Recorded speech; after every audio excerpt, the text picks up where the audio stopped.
Saviez-vous que l'anxiété est l'un des troubles psychologiques les plus répandus au monde? Selon l'OMS, une personne sur trois en fera l'expérience au moins une fois dans sa vie. C'est pourquoi je vous invite lors de cette vidéo à découvrir ses causes, ses symptômes et surtout des techniques pratiques et des thérapies pour pouvoir mieux le gérer. D'ailleurs, si vous êtes intéressé par une perspective biblique sur le sujet, je vous invite à attendre jusqu'à la fin où on en parlera de ce point de vue-là. Si vous aimez ce contenu, n'hésitez pas à vous abonner et à liker cette vidéo. L'anxiété peut se manifester de plusieurs manières et il est important de savoir le reconnaître. Il y a, premièrement, des symptômes physiques, des symptômes émotionnels, des symptômes cognitifs, c'est-à-dire au niveau de votre pensée, des symptômes comportementaux, c'est-à-dire votre manière de faire et d'agir, n'est-ce pas? Maintenant, premièrement au niveau physique, les symptômes sont principalement les palpitations, une accélération de votre rythme cardiaque, des sueurs excessives. Vous transpirez beaucoup, parfois il ne fait même pas chaud, mais vous vous rendez compte que vous transpirez. Il y a également des tensions musculaires, ça peut être ici très souvent, ou alors simplement vous sentez que votre gorge est nouée, elle est très serrée. Donc ces symptômes-là sont dus à une libération de l'hormone du stress qui est le cortisol. Au niveau maintenant émotionnel, c'est ce qui caractérise même l'anxiété, c'est la peur. Une peur qui est excessive, une peur qui n'est pas raisonnée, c'est-à-dire que vous n'avez pas une raison valable d'avoir peur, mais non seulement vous avez peur, mais de manière excessive et sur une trop longue durée. Maintenant, au niveau cognitif, c'est-à-dire vos pensées, il y a ce qu'on appelle des pensées intrusives, c'est-à-dire des pensées qui s'imposent à vous, sur lesquelles vous n'avez pas nécessairement un contrôle. Par exemple, ça peut tourner en boucle dans votre tête. Et si ça tourne mal? Et si ça tourne mal? Peut-être vous voulez faire quelque chose, mais et si ça tourne mal? Et si ça tourne mal? Ça, par exemple, c'est une pensée intrusive. Maintenant, au niveau comportemental, il y a généralement des comportements d'évitement. Je vous donne un exemple. Vous évitez de prendre la parole en public de peur d'être humilié ou de vous tromper. Si vous ressentez ces symptômes-là sur une longue durée et que c'est handicapant pour vous, ça vous empêche de vivre votre vie au jour le jour de la manière dont vous le souhaitez, je vous invite à consulter un professionnel et être très attentif pour la suite de la vidéo. D'où vient l'anxiété? En réalité, l'anxiété peut avoir plusieurs causes. Nous allons ici citer premièrement les causes anatomo-physiologiques en parlant de l'amygdale et du cortex préfrontal. L'amygdale est le cerveau émotionnel. On a décrit tout à l'heure l'anxiété comme étant caractérisée principalement par la peur. La peur étant une émotion est gérée par l'amygdale. Donc s'il y a des anomalies, que ce soit anatomiques ou physiologiques au niveau de l'amygdale, ça peut entraîner le développement d'une anxiété. Maintenant, le cortex préfrontal, lui, il est le régulateur. C'est un petit peu le policier du cerveau émotionnel qui est l'amygdale. Donc, si ce cortex préfrontal-là ne fait pas correctement son travail, il peut y avoir une anxiété qui se développe également. Maintenant, il y a aussi des causes biologiques. Je vais citer ici le GABA et la sérotonine qui sont des neurotransmetteurs qui jouent un rôle clé dans la régulation des émotions. Donc, s'il y a une anomalie à ce niveau-là, n'est-ce pas, ça peut créer également une anxiété. Il y a également des facteurs psychologiques naturellement.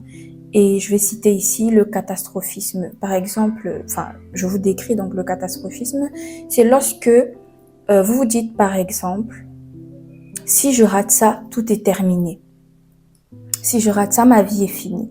Si je rate ça, je ne suis personne. C'est-à-dire que vous prenez un élément et vous y attachez une importance surdimensionnée et négative. C'est un peu ça comme exemple de facteur psychologique. Ça peut également être le perfectionnisme, le manque de confiance en soi et plusieurs autres facteurs psychologiques peuvent entrer en jeu. Il y a également des facteurs environnementaux qui sont très importants aussi. Ça peut être le stress, que ce soit au niveau familial, professionnel, académique ou tout simplement un stress financier peut entraîner le développement d'une anxiété. Tout à l'heure, je vous ai parlé du cortisol qui est l'hormone de stress et qui entraînait donc de ces symptômes physiques-là. Il y a également au niveau de facteurs environnementaux, les traumatismes. Les traumatismes peuvent entraîner le développement d'une anxiété. Je pense par exemple aux troubles de stress post-traumatique. Donc il y a tous ces facteurs-là qui entrent en jeu dans le développement de l'anxiété. Ça peut être un, ça peut être tous. Le DMS5 parle également de facteurs génétiques, bien que les facteurs environnementaux sont généralement le déclencheur. Parlons maintenant de ce que vous pouvez faire pour gérer votre anxiété. Premièrement, nous allons parler de la respiration diaphragmatique. Tout à l'heure, nous avons dit que lorsque on a de l'anxiété, on peut avoir des palpitations ou accélération du rythme cardiaque. Donc, cette technique vous permet de ralentir votre rythme cardiaque et de calmer votre système nerveux, ce qui est extrêmement bénéfique lorsqu'on a de l'anxiété. Ça consiste à quoi? Ça consiste à placer les mains sur le ventre, à respirer de sorte à ce que votre estomac, votre ventre se gonfle. Lorsque vous respirez, lorsque vous inspirez, votre ventre se gonfle. Ensuite, vous expirez. Ça ressemble à ça. Et vous répétez cela 5 fois et ce sera extrêmement bénéfique pour vous. La deuxième technique, on appelle ça l'ancrage.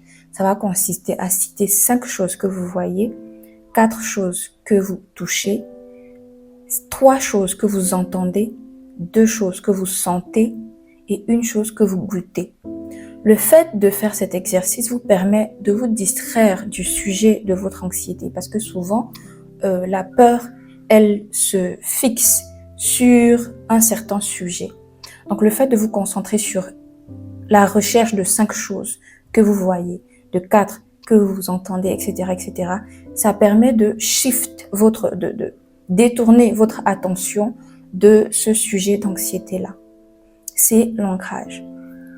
Ensuite, il y a l'activité physique qui est très importante et qui vous fera un grand bien.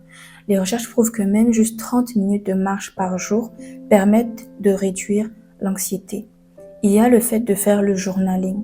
Ça vous permet de découvrir et de mieux connaître vos déclencheurs, c'est-à-dire ce qui déclenche votre anxiété. Si ces techniques de gestion ne suffisent pas, il existe des thérapies qui sont scientifiquement prouvées pour réduire et même guérir l'anxiété. Parlons premièrement de la thérapie cognitivo-comportementale. Cognitif, c'est-à-dire pensée, comportement, c'est action. Ça consiste à quoi? Ça consiste à premièrement identifier des pensées qui sont irrationnelles et nuisibles pour vous et les remplacer par des pensées rationnelles, vérifiées et qui sont utiles pour vous. Par exemple, on peut identifier une pensée du style « je vais échouer » et la remplacer par une pensée du style « j'ai déjà réussi, je peux réussir encore ». Deuxièmement, remplacer les actions qui sont nuisibles et non productives, non utiles pour soi, par des actions qui le sont. Par exemple, la sédentarité, la remplacer par une activité physique progressive. Ou alors, pour les personnes qui utilisent des drogues ou autre chose du genre, remplacer cela par des activités plus productives, par des distractions du genre du tennis, du dessin. Vous voyez un peu? Donc, il s'agira d'identifier des actions et des comportements qui vous nuisent et les remplacer par des comportements qui vous seront utiles. C'est un peu ça la thérapie cognitivo-comportementale et c'est en tout cas, c'est l'une des thérapies que les psychologues utilisent et vous pouvez l'utiliser pour vous-même. D'ailleurs, je l'ai fait. Vous pouvez l'utiliser en vous-même appliquant cette technique-là pour vous soigner progressivement. La deuxième ici, c'est la thérapie par l'exposition. Celle-ci, c'est probablement ma préférée. Elle est également utilisée par les allergologues, c'est-à-dire ceux qui traitent les spécialistes des allergies, n'est-ce pas? Et ça consiste à quoi? Ça consiste, lorsque vous avez des allergies, à exposer le patient à des doses, premièrement une dose infime, très minime de ce qui cause son allergie, faire que le patient s'habitue à ces doses minimes-là, et lorsqu'il s'est habitué, on augmente tout petit peu et progressivement la dose, de sorte à ce que le patient puisse plus tard, à force d'être exposé de manière vraiment minime, je précise, à des doses très petites de l'allergène, finit par développer donc une tolérance pour l'allergène. Ce n'est pas quelque chose qui se fait en un claquement de doigts, c'est un processus qui est long et fastidieux parce que à chaque fois le corps doit se battre et développer donc tolérance-là. En psychologie, ça va se manifester de la manière suivante. Si par exemple, vous avez peur des chiens, n'est-ce pas? Vous allez vous exposer de manière minime au départ. Par exemple, vous allez peut-être regarder une photo de chien. Au début, vous regardez la photo de chien jusqu'à ce que vous cessiez d'être mal à l'aise avec ça. Et lorsque vous êtes maintenant habitué, vous n'êtes plus mal à l'aise avec le fait de regarder une photo de chien, regardez peut-être une vidéo de chien. Vous voyez le chien, il aboie et tout. Et quand vous n'êtes plus mal à l'aise à ça, vous augmentez un petit peu la dose. Peut-être vous allez regarder un chien de loin la prochaine fois. Donc c'est un peu ça. Donc c'est une exposition qui est progressive et minime. Et il ne faut pas croire que c'est facile. Ce n'est pas facile et ça prend du temps, mais c'est quelque chose que vous pouvez faire pour vous-même et qui peut carrément vous soigner. Et c'est pourquoi c'est extrêmement intéressant comme thérapie. Donc c'est un petit peu ça, c'est des outils extrêmement utiles que j'espère que vous allez utiliser pour aller mieux. Ce sont donc des outils extrêmement utiles puisque les recherches montrent que ces thérapies sont efficaces dans plus de 70% des cas devant une anxiété. Donc n'hésitez pas à vous en servir pour aller mieux. Alors qu'en dit la Bible? Est-ce que l'anxiété, c'est possession? Est-ce que c'est attaque démoniaque? Est-ce qu'il faut délivrer? Etc. Premièrement, la question ici, ça va être, est-ce qu'il y a des personnes dans la Bible qui ont vécu l'anxiété? Oui. Donc, explorons, ça va nous donner notre réponse. Je pense premièrement à Élie, le grand prophète Élie. Dans 1 Roi, au chapitre 8, Élie ridiculise les prophètes de Baal. Et il est charismatique en mode de oui, notre Dieu c'est le seul, c'est le vrai et on va le servir. Donc il manifeste vraiment quelqu'un qui n'a pas peur, quelqu'un qui est audacieux. Chapitre 9 juste après, Jézabel le menace et il a tellement peur qu'il amène son disciple quelque part.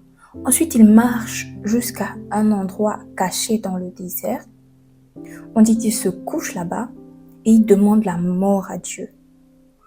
C'est-à-dire une peur qui te pousse à préférer la mort. N'est-ce pas? Si ce n'est pas de l'anxiété, qu'est-ce que c'est? Est-ce que c'était spirituel? Est-ce que c'était un démon? Et qu'est-ce que Dieu fait? Qu'est-ce que Dieu fait dans ce cas d'anxiété-là? Dieu ne va pas là-bas, il n'envoie pas notre prophète pour qu'on fasse délivrance. Il dit pas, en tout cas, chacun fait ce qu'il veut, hein, mais qu'est-ce que Dieu a fait là, à ce niveau? Il envoie un ange. Et l'ange arrive là-bas et il donne à manger à Élie. Il donne à manger à Élie, il donne à boire à Élie, il lui dit mange et dors. Élie mange, il dort. Après, il réveille Élie, il dit mange encore, il dort. Élie mange encore et puis il dort. Et puis il lui dit lève-toi. Donc non, il n'y a pas eu de délivrance. Il y a eu du soin.